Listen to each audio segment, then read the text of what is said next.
السلام علیکم، آپ دیکھ رہے ہیں city 11 news Pakistan H D. South Africa سے خبر شامل کرتے ہیں۔ ساؤتھ افریقہ میں میڈیکل کیمپ کا انعقاد۔ تفصیلات کے مطابق مرکزی چیئرمین مظہر سخاوت وٹو کی خصوصی ہدایت پر چیئرپرسن ساؤتھ افریقہ محترمہ عالیہ نسیم ولی نے قومی امن فورس کمیٹی برائے بین المذاہب ہم آہنگی پاکستان ساؤتھ افریقہ کی جانب سے آج میڈیکل کیمپ کا انعقاد کیا، جس میں لوگوں کا مفت طبی معائنہ کیا گیا۔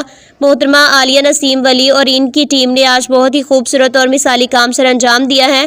مزید خبروں کے لیے دیکھتے رہیں City 11 news Pakistan H D. السلام علیکم everyone, Aliya Naseem Wali from South Africa, chairperson National Peace Force Committee for Interfaith Harmony South Africa.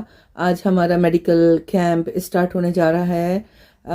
We running the medical clinic almost 1 year and now ہم نے اسٹارٹ کیا ہے رورل ایریا میں جا کر اور لوگوں کی ہیلپ کرنا۔ یہ ہمارا فرسٹ کیمپ ہے۔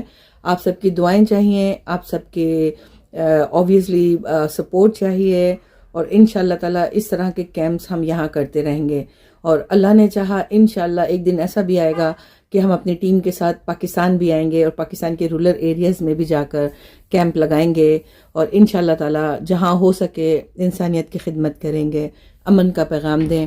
ہمارا پیغام محبت ہے، ہمارا پیغام امن ہے، چاہے جہاں بھی ہم ہوں، جس جگہ سے بھی تعلق ہو اور جہاں بھی ہم رہ رہے ہوں، ہمارا کام امن کے لیے کام کرنا ہے۔